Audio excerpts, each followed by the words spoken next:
Welcome back to my Ask Jessi Q&A series. The question that I want to talk about today is actually an impossible question. This is a trick question.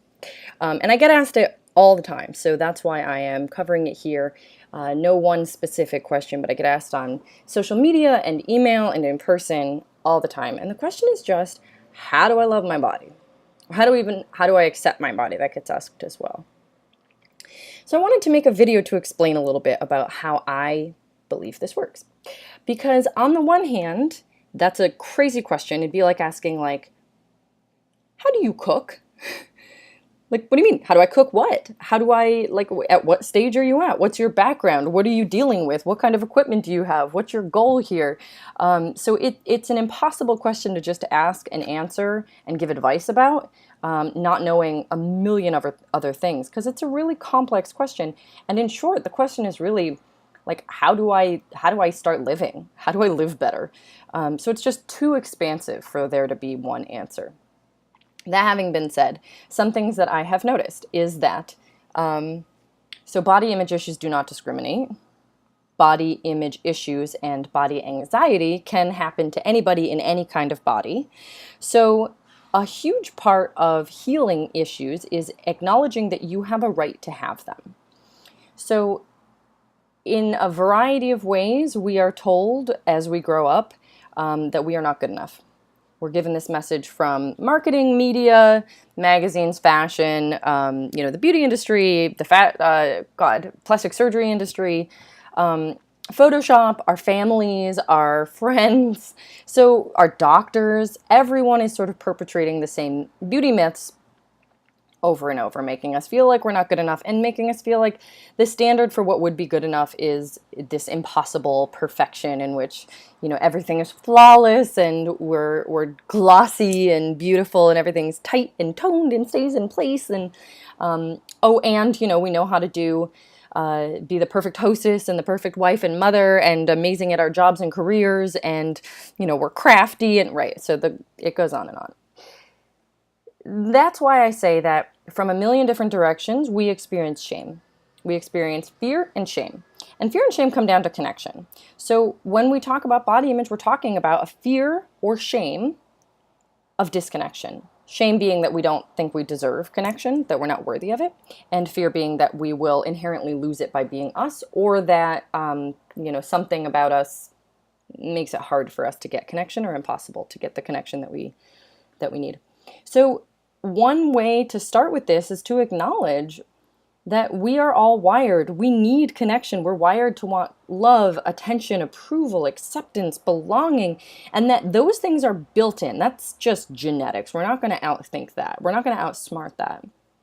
But that fact, combined with this idea that we're failing at our job of being lovable in a million different ways, in a million different directions, well, that's where body image issues come from. And a lot of times trauma is related to that, trauma being a violation of, well, it can be a lot of different things, but any trauma, lowercase t trauma or capital T trauma, meaning the kind that you would think to validate or the kind you would not think that society would validate. Trauma is physiological, it's in your body, and anything that ruptures your sense of connection to someone else, such as trauma, can put you in this position of having body image issues because you feel like there's something about you, aka your body, which makes it impossible for you to get the love, attention, acceptance, approval, and belonging that you need.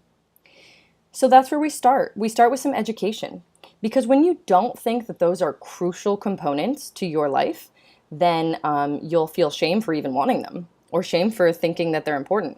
So I start with education. I start with a lot of education around trauma, what trauma means, what it includes, how it affects us, how it creates body image issues, how it disrupts our relationship with ourselves, how we stop being able to feel our own sensations, and how it makes our boundaries thinner and it makes us more susceptible to society's messages. So trauma education is one place to start, and also education on how we're wired and why that's okay, not just okay, but amazing. We're wired to need each other. And that's so cool. But when we're wired to need each other and we don't know it, and we feel like we're unable to get that connection that we need, then we're fucked. And then we feel awful. And then we just live in these, frozen shame caves in which our bodies or anything else is what we take our fear and shame out on. It's just the direction that we can kind of channel that through. So, how to love your body. Start with education.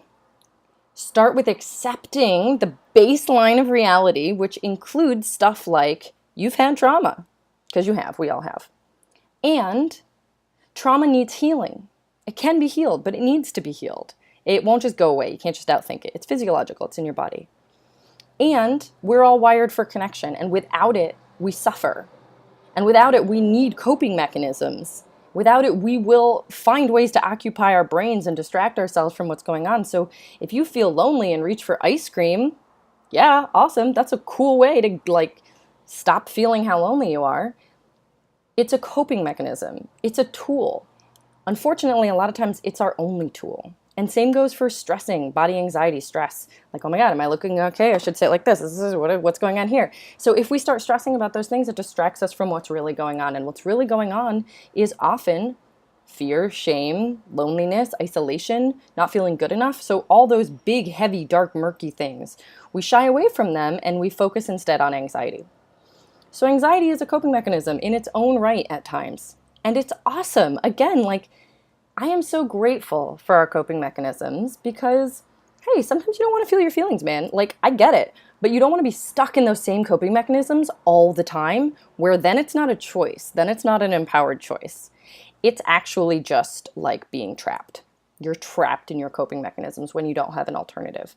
So the next thing we do after education for how to love your body, how to accept or embrace your body, is to examine your coping mechanisms. Which ones do you have and which ones do you use? And where are there gaps that need to be filled here? What are your current tools and which tools would you need to give them up a little bit? That's the next step. So filling in your tool belt. You need to cope with life. That's a fact. So what are your skills for that? Which tools and skills are you missing? And a lot of times this is if you're a binge eater, for example, then you'll always go to binging. And then you'll have all these issues, related to that sort of follow, like a waterfall. But if you give yourself alternatives so that sometimes, maybe you reach for the cookies, but other times you go journal, you call a friend, you see your therapist, you do art therapy, you do whatever, you do a hula hoop dance in your living room. If you have other tools for how to channel the stuff that's going on through you, then you won't be stuck. It won't be compulsive. You won't be indebted to that coping mechanism. It won't have any power over you. So that's where empowerment comes in, is when you get to choose which coping mechanism you feel like using. And then the next step is, what about tolerance? How much of these feelings can you tolerate? Because a lot of times we have such an aversion to uncomfortable feelings. We think sadness, for example, is bad. That's an uncomfortable feeling. We don't want to feel it. But building a tolerance for feeling your feelings is crucial so that you don't have to keep reaching for coping mechanisms all the damn time. Because life is complicated and difficult and uncomfortable sometimes. And doing this work is super uncomfortable a lot of the time. So if you don't have the ability to actually tolerate the discomfort of this, you're going to get stuck. You're not going to be able to keep going with this work. You'll reach a certain level and then you'll plateau.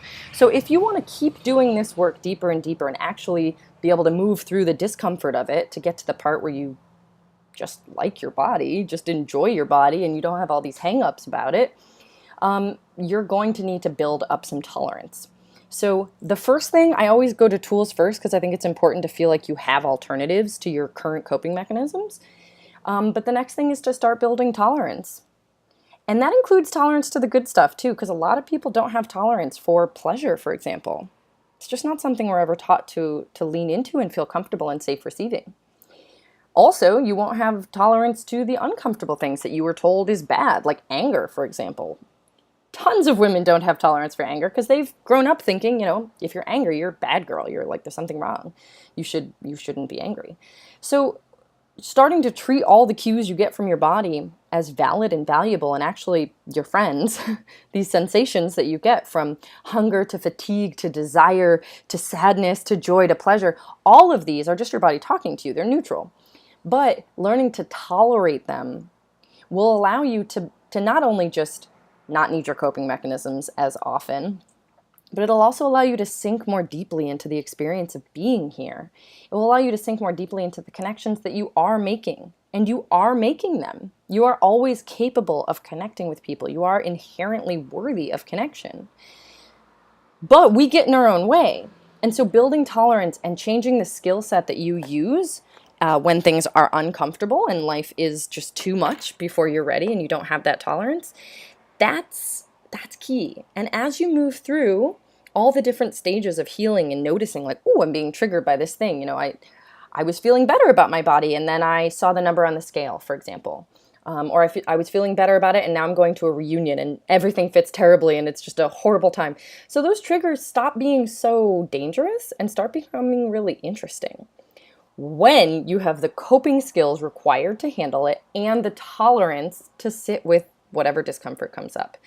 So that's how you learn to love and embrace your body. This is sort of a long answer, but that is how it is done, is you move through these steps. You check in with yourself first. You start with an inventory, and then you move towards being able to have better tools and better skills so that you actually know how to handle the stuff that's so uncomfortable, conflict, for example, or rejection or pain.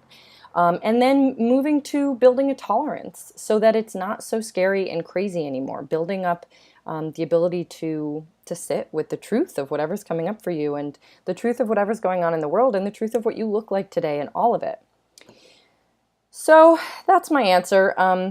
I am curious what you think. So please leave me a comment. And as always, you can send me a question through my website, jessikneeland.com, for the Ask Jessi Q&A series.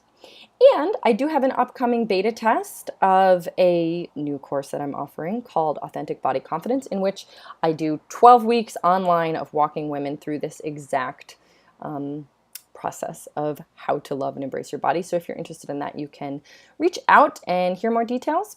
Otherwise, that's it.